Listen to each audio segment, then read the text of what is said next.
pa, ang tanda ko na ito. Sinungalingan ang utak mo. Ang reklamong sisikaping ayusin ng public attorney ngayong gabi. Estafa.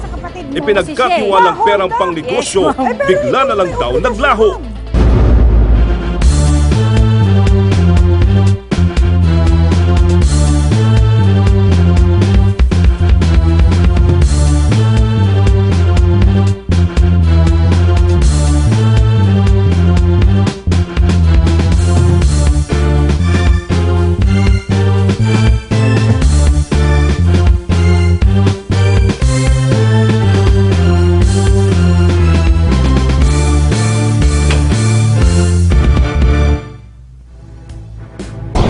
Malalim na tiwala. Ito ang pinanghawakan ng dalawang magkaibigan sa kanilang usapan tungkol sa pera. Pero ang pera pa lang ito ang wawasak sa kanilang pagkakaibigan at posibleng magdala pa sa isa sa kanila sa kulungan. Haharap ngayon ang dating magkaibigan kay Public Attorney Chief Persida Acosta. Ang punot-dulo ng kanilang away, perang inutang na hindi nababayaran. Magsitayo po ang lahat. Sisimula na po ang mediation.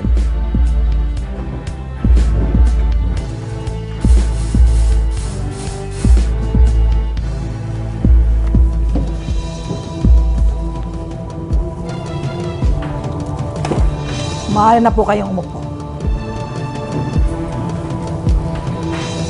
Ang ating sasagawang mediation ay isa sa outreach activities at limited services din ng Public Attorney's Office upang ang lahat ng sigalot, away at gulo na humahantong sa asunto ay maayos sa halip na mapunta pa sa husgado. Inaasahan ko na ang bawat isa ay magsasabi ng totoo, pawang totoo, buong katotohanan, at alam natin ang pagsisinungaling, mga hulugan ng kaparusahan. Ang nagrereklamo, Genoveva Avila, 69 na taong gulang, mula sa Barangay 70 Zone 6, Caloocan City. Ang inirereklamo, Lydia Junio, 55 taong gulang, mula sa Barangay 70 Zone 6, Caloocan City.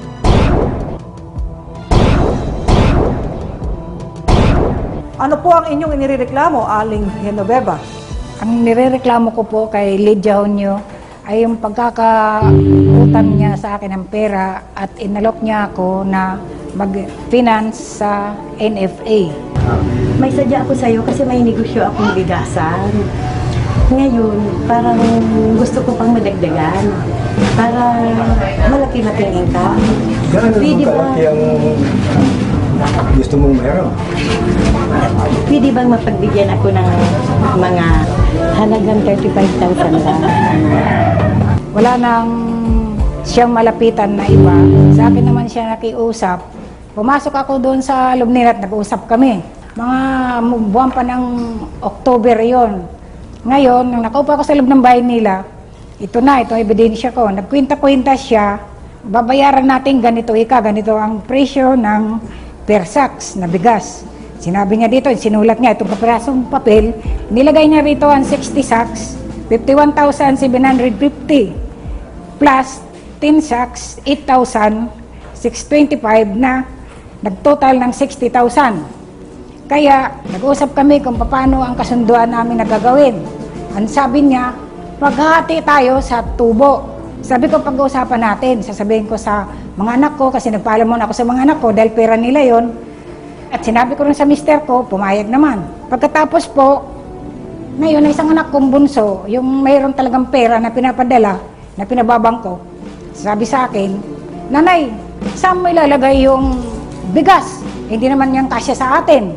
Sabi ko, ang sabi ni Lydia, ay hindi katadalhin sa inyo yung bigas dito sa akin kasi ini-inspeksyon ng National Food Authority yan. Di pumayag naman ako na sa kanila imbak, siyempre siya may karapatan, siya may tindahan, siya may lisensya. Di, sabi ko, sige, tatanungin ko ulit ng mga anak ko kung papayag. Di, mga ano yun, October yun. Pagdating ng November, napag-isip-isip ko, kung ano naman ano yung pera sa bangko, hindi kikita ng ganun. Kung, kasi sabi niya, linggo-linggo, papadeliver daw kami. Hati kami sa tubo. Nung pagdating ng November 17, 2008, nag-withdraw ako ng 60 mil.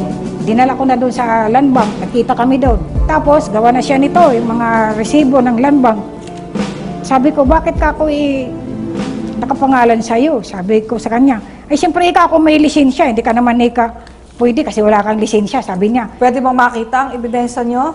Original po ito. Dalawang OR po kasi ito. Bali, 3 times siya nagbigay ng OR. Aling Genoveva ay mga deposit slip. O deposit slip Hindi po to resibo. So, umaabot na Monthly. magkano lahat itong kanyang... Hindi po, minsan lang po ako nag-deposit ng yung 35,000 mahigit. Inabot mo yung pera sa kanya? Oo, sa Pagkatapos ma-deposito, itong mga perang ito, ano nangyari? Napartihan ka ba niya? Oo, binibigyan po ako niya ng 1,000. Ano ngayon na nirereklamo mo, Aling Genoveva? Yung principal po na 35,000, ang gusto ko gusto ko ipabalik kasi hindi na siya nakakakuha ng bigas po. Sa pagkaalam mo, Aling Genoveva, bakit hindi ka na niya nabayaran o naibalik yung puhunan mo? Yun na po ang nagtataka ko, naubos naman ang bigas na dinideliver linggo-linggo, 41 kaban.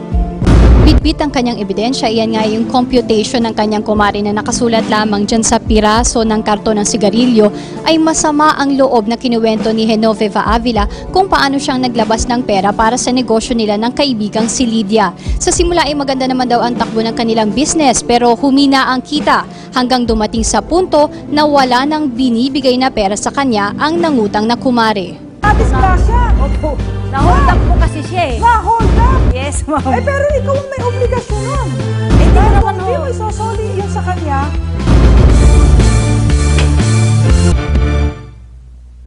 Nirereklamo ni Genoveva Avila ang kanyang kumari. Ayon sa kanya, niloko na nga siya sa negosyo ay ayaw pa nitong magbayad ng kanyang utang. Ngayon naman ang panig ng sinasabing estafadorang kumari. Pakinggan natin ang kwento ni Lydia Junio. oh, Aling Lydia, anong masasabi mo sa akusasyon sa'yo ni Aling Genoveva? Noong November 17, na-approve po ang alokasyon ko na 100%. Ngayon, inalok ako ng asawa niya na kung may kulang ang puhunan mo, magsabi ka lang sa akin. At pag-uusapan naming mag-asawa, sabi niya. Kaya nung na-approve po ako ng NFA ng 100%, 41 sacks, pinabayaran ko yung 41 sacks at yung kung resibo, binalik ko sa NFA. Kaya lahat po ng mga akusasyon na siya sa akin, hindi po totoo yun. Alin ang hindi totoo sa po. akusasyon niya? Turan mo nga? Yung ano nila, yung may pinag-uusapan kami na nanghiram akong pera, nagfinance po sila sa bigas. O ano nga yun? Di hiniram mo din. Hindi, iba yung hiram kasi yung hiram, nanghiram ako, yung finance, sila yung nag-alok ng mag-finance ng bigas po. Hindi nga, ganun din yun. Yung pera ay galing sa kanila, Opo. na may obligasyon kang isoli sa kanila at maghati rin kayo sa tubo. Kasi po, ganito, nung nag-finance sila ng bigas sa NFA, pag nabenta yon, hati kami sa kita. O di binibigay ko yung kita. Hati kami sa kita. O di binibigay ko yung kita. Ay, Ngayon, yung puhunan umiikot. na pinagbentahan. Siyempre, pag may pinagbilan, nandun yung kapital, nandun din yung tubo. Isang lump sum yun. Yung sa tubo, hati kayo. Tapos roll over mo na naman yung puhunan. Opo, ganun po nangyari Tapos, sa amin. bakit nababawasan yung puhunan? Hindi, eh, naibebenta mo naman daw yung bigas. Buo naman po yung puhunan namin. Ah, Hindi- buo. Opo, Yun. buo naman po. Ay, nasaan ngayon yun? Nagkaroon akong kapital, nakita naman nila ng mga kasama ko, silang magpaikot dahil mas malaki yung alokasyon nila kaysa akin. Inilipat mo yung kapital sa iba? Opo. Ibig mong 100 eh. sabihin, Ay, 1,000 eh. dinivert mo sa ibang pamamaraan. Yung usapan nyo, ikaw magpapaikot nun, hindi ibang tao, pero nilipat mo sa ibang tao. Isang Alam mo grupo bang ano kami. yan? Kung di mo maisosoli, istapa yan, misappropriation yan, diversion. Dahil ikaw ay may obligasyon na isoli sa kanya pagkatapos na yan ay mapuhunan mo. Hindi pa tapos yung Ay, aming operation 2008 pa yan eh. Anong taon na ngayon? 2010 na. Operation pa rin po kami. Eh, may demand na sa yung isoli mo eh. Soli mo yung kapital niya. O, ang sinabi ko naman sa kanila, hindi pwedeng isauli agad-agad. Na Ang para sa problema, indigent- Aling Lydia, sinali mo na sa iba yung pera ka mo eh. Hindi niya alam yon ni Aling Genoveva. Kailan mo hininto? Ang alin po? Itong Yung ano? Ito. pagbibigay ng tubo. Siguro June, yung June yun ang hindi na ako nakapagbigay ng June 2009. June 9. Opo. Eh, ang tagal na pala, may higit 1 taon na eh. Nasaan na ngayon yung puhunan? Nasa kanya. Na-disgrasya na po ng ano namin, yung mga kasama. Kasi ito Na-disgrasya? Opo. Na-hold up po kasi siya eh. Na-hold up? Yes, ma'am. Eh, pero ikaw ang may obligasyon nun. Eh, hindi ko Dahil naman kung hindi ho. mo isosoli yun sa kanya, meron kang istapang nakukumit, no? At yan ay may kaparusahan sang-ayon sa Artikulo 315 of the Revised Penal Code. Pwede kang makulong ng 12 taong mahigit. Opo. Ang problema, sa iyo pinagkatiwala, ipinasa mo sa iba. Tapos sasabihin mo na hold up na ano na. Na-hold up po O sila. yan ang sasabihin mo. Paano naman yung puhunan ni Aling Genoveva ngayon? Ano? Parang magulo yung kwento mo. Ikaw naman, Aling Genoveva, anong masasabi mo sa sinasabi niya? Sabi niya, bibigyan niya ako ng July 15 ng partial. Pumayag na ako, kahit partial. Noong 2009 pa yon, ano? Hindi po, ngayon 2010 na lang ako nagreklamo kasi sawang-sawa na ako sa pangako, hindi tinutupad. Pagkatapos ng July 15, nag-uusap kami, sabi niya, buong July ay walang ako deliver ng bigas. Wala ka eh. Paano Wala ka talaga. Paghuhulog ko, antay-antay kang kaunting oras. Pag may maghulog ng bigas, ihuhulog ko sa'yo. Okay, sabi ko, sige kako, pagbibigyan pa kita. Buong Agosto naman nika, titingnan ko kung may dating. Sabi naman ng mga barangay ang nagre-react, paano kung walang dating? Na bigas, hindi ka lang magbabayad. Sabi ko, sige, pagbigyan natin buong Agosto kung mayroon siyang darating na bigas. July 15 na yun, naisipan namin ng sekretary ng barangay, nag-request sa akin, Aling Nene, tumawag nga tayo sa opisina ng NFA. Sabi ko, sige, tumawag na tayo. Yung pala, July 8, diniliberan pala siya ng bigas. July 8. Diniliberan? Oo, ngayon, pag uwi ko sa bahay, pinuntahan ko siya. Mari Lydia. Mari. Nasaan ka na? Parang walang tao. Hoy, Aling Lydia, sabi mo kasalanan ng NFA, may delivery pala naman sa'yo. Oo, sabi ni Wala Pe, pong nakarating may deliver sa akin. sa'yo. Wala nakarating. Hindi, sinabi mo sa akin, i-deliver sa pinanser mo na taga-loob. Meron daw siya pinanser na iba. Taga-loob daw. Mismo Kumuha ng pera sa iba. Aywan ko sa kanya, meron daw. Hindi po ako kumuha ng pera, kundi sila na yung sumasagip sa amin na mga retailer na nagkaroon ng problema. Eh di ganun din yun. Siya nagbibigay ng pera para ma-deliveran ka uli. Financier mo nga. Sila na ho yung Tapos may nagbibigay. pangako ka rin doon na babayaran mo sila, di ba? Wala po. Paano yun? Hindi. Ang problema, Aling Lydia, ang sinasabi mo ngayon, na-hold up na si pera. Ano pa isusoli mo nga kay Aling Genoveva? Basta intayin lang po kami na Naguguluhan ma-reload. ako sa sinasabi mo eh. Kanina, problema, NFA. Kanina, hindi kayo dinideliveran. Kanina, umuunti ang percentage na pinapadala sa inyo. Ngayon naman, hold up naman. Ngayon po, lahat ng pangako niya puro hindi tinutupad. Kaya nag-ano na ako sa kanya na kahit unti-unti, partial, bigyan niya ako kasi mayroon din ako mga obligasyones na bayaran. Ay, puro lang pangako, puro pangako. Saan makakarating yung pangako? Hindi naman tayo kakain sa pangako. At saka tumatawa-tawa lang po siya, parang baliwala lang po sa kanya eh. Tatawa-tawa ka nga hanggang dito. Hindi lang Aling siya, Lydia. hindi siya nababahala. Hindi ko ako niyan, hindi ko makakatulog. Tapos kung sino-sino pa sinasangkot mo sa kompromiso mo. Ang punto de vista ngayon, meron kang outstanding na kinuhang pera, capital mula kay Aling Genoveva, halagang 30,000 ang natitira. Ang obligasyon mo ngayon, isoli mo yon. Dahil kung di mo isosoli, pwede kang makasuhan sa Article 315, Paragraph 1B ng Revised Penal Code, swindling by misappropriation and conversion. Parusa dyan, mahigit 13 taon na pagkakulong.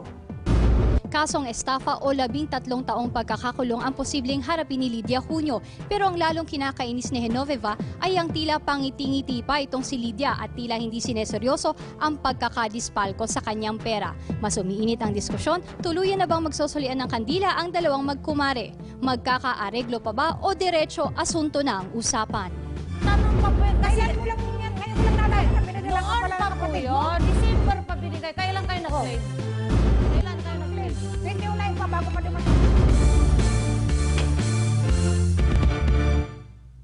Niloko raw siya ng mga mismong pinagkukunan niya ng NFA rice kaya nagkalugi-lugi ang kanilang negosyo. Depensa pa ni Lydia Junio, hindi tamang tawagin siyang estafadora dahil tuloy pa rin naman ang operasyon ng kanilang negosyo. May magagawa pa ba si Lydia ngayong naniningil na ang kanyang kumare? Alamin ang sagot kay Public Attorney Chief Persida Acosta. Ang kaso, estafa.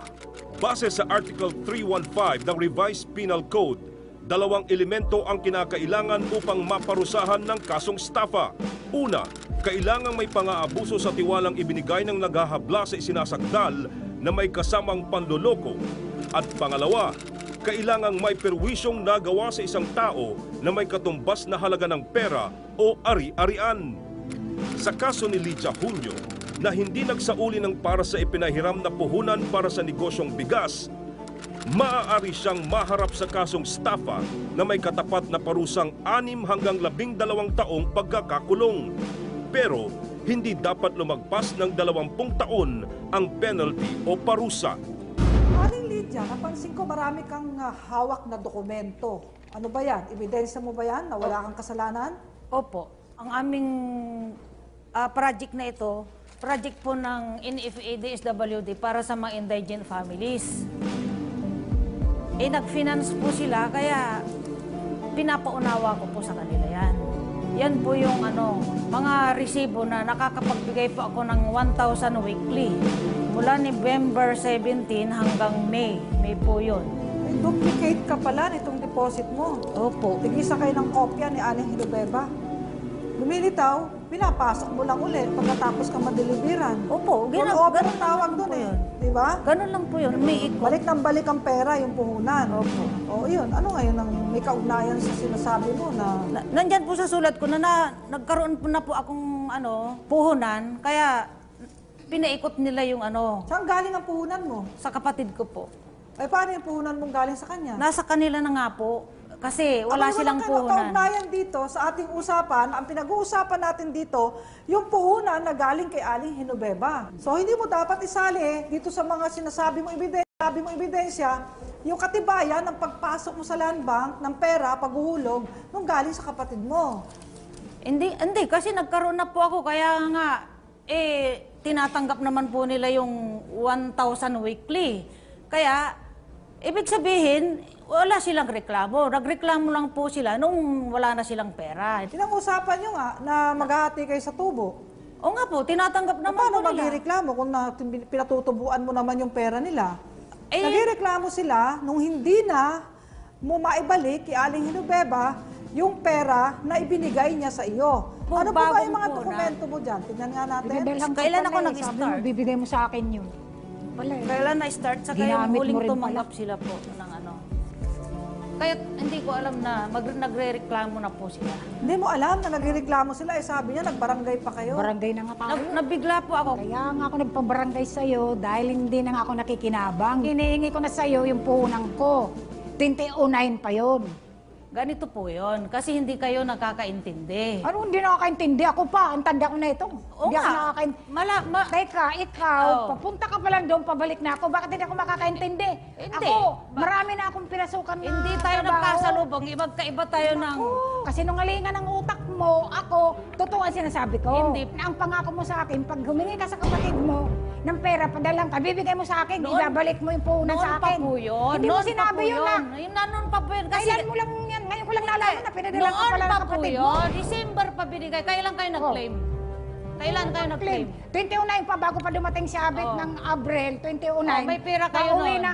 Wala na akong pera kayo. Parating na May nga pera anak ko kayo. eh. May pera. Oh. Oh, tama na Ganon. yan. Oh. Aling Lydia, Opo. meron po ba kayong testigo? Po, Marlene Bagbanwa. Ano po ang nalalaman nyo? Nahiram ko po yung perang halaga. Magkano nahiram mo kay Aling Lydia? 15,000. 15,000. Dahil po doon, kulang po yung punan ko at saka, pero sa po, na-hold up po ako. Sa pagkaalam mo kanino galing yung 15,000 na yon? Napuhunan na hiniram mo kay Aling Lydia. Sa kanya po kasi hindi naman Kailan po niya mo nabanggit. hiniram yun? May yata yun. Sigurado ka? May 2008? Ano nga po uli ang pangalan nyo? Marlene po. Marlene? Aling Marlene, maupo na muna po kayo. Sorry po, pero may po yung sinasabi yung transaksyon na nanghiram kayo kay Aling Lydia. Yung pangungutang ho niya at pagkuha ng pera kay Aling Genoveva ay Oktubre, Nobyembre. So hindi po sakop at walang kinamalayan yung pagtestigo nyo dito. Pwede po ba? Huwag na po kayong sumali dito sa problemang to. Ngayon, Aling Lydia, paulit-ulit na lang tayo sa paulit-ulit na mga depensang sinasabi nyo.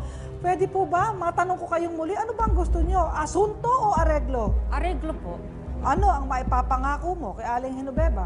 Bali po, napag-isip-isip ko na mabibigyan po siya ng monthly na 1,000. Sisikapin po namin yon. Hanggang sa matapos mo yung 30 mil na kulang mo. Opo. 30 months. Aling Genoveva, ano ang iyong masasabi? Dagdagan mo naman, para mo naman ako ginagawang kawawan yan eh. Hindi naman po kasi Magagalit ang mga anak ko. kikiusap naman ako sa inyo na kung makakapagbigay ako ng 1,000 monthly, Sana man ako lingguhan. dadagdagan, wala po ka may pangako sa lingguhan. Monthly muna. Kailan ka naman mag-uumpisa? Sinasabi mo, pero hindi ko papayag na hindi ka magdadagdag. Aling Mag-offer ka na. Genoveva, 1,000 kada buwan, 2 taon at kalahati bago siya makabayad. Oo, biro mo yan, 2 taong Eh kasi hindi ka naman mabayaran. Dagdagan mo naman na 1,000. 2,000. Aling Lydia, 2,000 kada buwan. Ganito na lang po yun. Basta yung 1,000 para makapag-start tayo ng bayaran. Ngayon, kung may dumating, malay nyo, ma-blessan tayong malaking halaga. Eh di, Sana nga. ganun na ho. Tsaka nakita mo naman, wala kami mga trabaho mag-asawa. Okay, Aling Genoveva, sa Makatwid, Dagdagan. nagkakasundo kayo ngayon? Opo. 1,000 kada buwan. Okay. Within the first 5 days of the month ang bayad. At kung meron kang iluluwag, Dadagdagan. papasok mo sa kanya. Basta ang minimum payment mo sa kanya na hulog ay 1,000 kada buwan. Kada buwan. Okay po yun. O sa Makatwid, magsasagawa na tayo ng kompromiso, compromise agreement, kasunduan.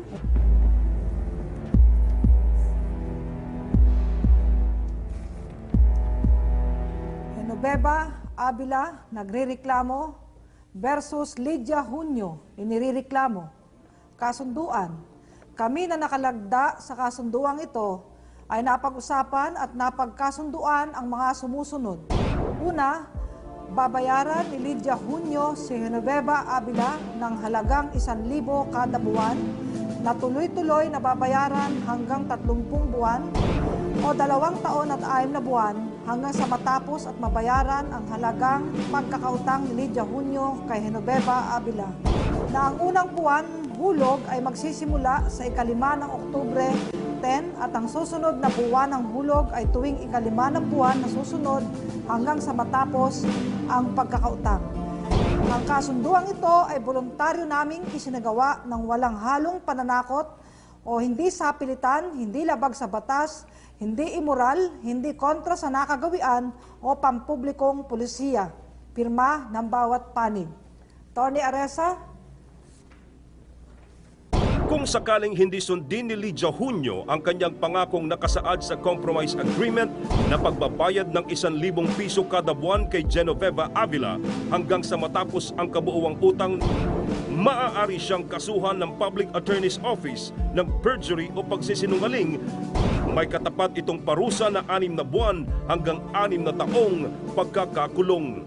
Bukod dyan, maaari na ring ituloy ni Genoveva Avila ng pagsasampa ng kasong estafa laban kay Lydia Junio. Aling Lydia, kapag hindi ka tumupad sa kasunduang ito, tuloy ang kasong estafa laban sa iyo. Kaya tumupad ka sana para hindi ka makalaboso, kaya dapat sikapin mong makatugon ka sa iyong sinumpaan sa kasunduang ito. Mahaba at mainit man ang naging diskusyon, ay nagkaroon pa rin tayo ng isang resolusyon. Nagpaareglo si Genoveva Avila sa kanyang kaibigang si Lydia Junio. Ang 35,000 pesos na inutang ni Lydia, babayaran niya ng 1,000 kada buwan hanggang mabuo ang kabuang halaga. Subukan nating mahinga ng pahayag si Mrs. Avila. Palagay ko naman, hindi na pwedeng hindi niya tutuparin ni Lydia yung pangako niya. Nagulat na lang ako sa ganitong sitwasyon pero maganda rin ang resulta. Kaya natutuwa po ako na nakarating ako sa ganitong at least mayroon kaming aral. Walang reklamong maliit o malaki dahil lahat yan aaksyonan namin. Lagi ring tatandaan na sa huli, batas ang siyang dapat na mangibabaw. Kung kayo ay may problemang legal, sumangguni dito sa public attorney dahil dito ang problema mo, tsak, may patutunguhan. Ako po si Ina Zara para sa Public Attorney. Sabi na mamatay ka, pag nanganak ka na, lumapit ka dito, patayin kita, sabi niya. May paano na ako makasampay doon? Mayroon akong anak, may nakasampay doon! Sandali lang. Lang po. Teka, Arindela, ba't sinasabi mo buntis siya? Hindi po kasi sa mura ng mura Naiinis sa ako. akin. Naiinis ako sa'yo. Buntis siya, papatayin mo. Hindi dalawa yung pinatay mo. Eden! Hindi ka pa. Matatapos ito. Nasa noon mo ako, nag-jewel tayo eh. Saka ako, sa magpatayin tayo. Total ka ako, wala na yung asawa ko. O, ay, May paglagyan ako. tayo. Sino sa atin Hindi manalo? naman ako. Eh, sa'yo, wire Hindi mo. hindi na O, nagsampay, kaninong di ba? wire yun? Ikaw, isang Kaninong taon na wire tayo tayo? nag-ano. Kanino nga wire yun? Nag-aaway Aminin tungkol mo dyan ang sa... totoo. Oh, Kanino? wire